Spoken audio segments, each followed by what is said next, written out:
SLST উত্তীর্ণ শারীরিক শিক্ষা কর্মশিক্ষা চাকরি প্রার্থীরা আজকে কুণাল ঘোষের সঙ্গে দেখা করতে এসেছেন। তারা আশাবাদী হয়তো আগামী সোমবারই তাদের যেই জট রয়েছে নিয়োগের ক্ষেত্রে সেই জট খুলবে, কারণ আগামী সোমবার ফের শুনানি রয়েছে তাদের হাইকোর্টে এবং তাদের যেই জট খোলার জন্য তারা মুখ্যমন্ত্রীকে কার্যত ধন্যবাদ জানাচ্ছেন।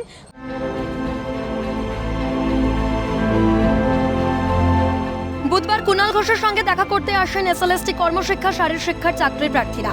মূলত তাদের নিয়োগ জট কাটাতে সেতু বন্ধনের কাজ করে দেওয়ার জন্য কুণালকে ধন্যবাদ জানাতেই তার সঙ্গে দেখা করতে আসেন এসএলএসটি কর্মশিক্ষা শারীরিক শিক্ষার চাকরি প্রার্থীরা।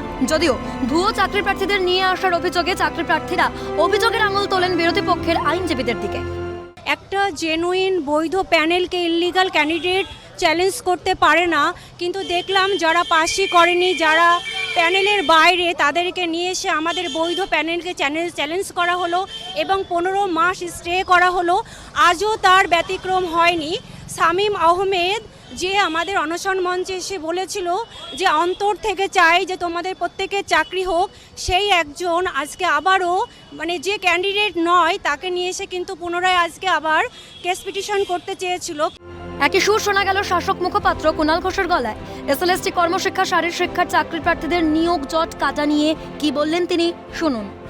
এসএলএসটি শারীরিক শিক্ষা কর্মশিক্ষা এই বিভাগের কর্মপ্রার্থী, তো এখন তাদের যে জটটা সেটা ওপরওয়ালার আশীর্বাদে খুব ইতিবাচক জায়গায় রয়েছে। এনাদের ধর্না চলছিল মাতঙ্গিনী হাজরার মূর্তির পাদদেশে। এরপরে আস্তে আস্তে ধাপ নিয়ে আলোচনা চলতে চলতে মাননীয় মুখ্যমন্ত্রী পদ তাদের ব্যবস্থা করে দেন এবং তাদের রেকমেন্ডেশন পর্যন্ত হয়ে যায়, অর্থাৎ স্কুল বরাদ্দ কার্যত হয়ে যায়। তাদের জয়েনিংয়ের ঠিক আগে বিরোধী কিছু আইনজীবী তারা ভুলভাল ক্যান্ডিডেটদের নাম করে মামলা করে এই ন্যায্য এবং যারা যোগ্য সেই প্রার্থীদের প্যানেলটাকে আটকে রেখে দিয়েছেন স্থগিতাদেশ করিয়ে। একই সঙ্গে এসএলএসটি কর্মশিক্ষা শারীরিক শিক্ষার চাকরি প্রার্থীদের নিয়োগ জট কাটা নিয়ে ইতিবাচক ইঙ্গিতপূর্ণ মন্তব্য করেন কুণাল ঘোষ। আজ কোর্টে ইতিবাচক শুনানি হয়েছে এবং এজিকে একটি লিখিত বিষয় দিতে হবে কোর্টে এবং সেটাও শর্ট ডেট হয়েছে, অর্থাৎ আগামী সোমবার আবার শুনানি।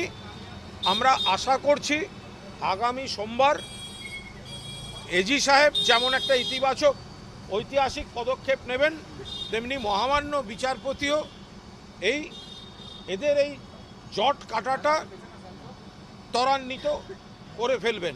নিয়োগের ক্ষেত্রে জট হয়ে রয়েছে, সেই জটের জন্য তারা দায়ী করছেন বেশ কিছু আইনজীবীকে এবং আগামী সোমবার হয়তো তাদের যে নিয়োগের ক্ষেত্রে জট সেই জট খুলতে পারে বলেই আশা করছেন চাকরি প্রার্থীরা। ক্যামেরায় গোপালের সঙ্গে রেশমি রিপোর্ট, ক্যালকাটা নিউজ, কলকাতা।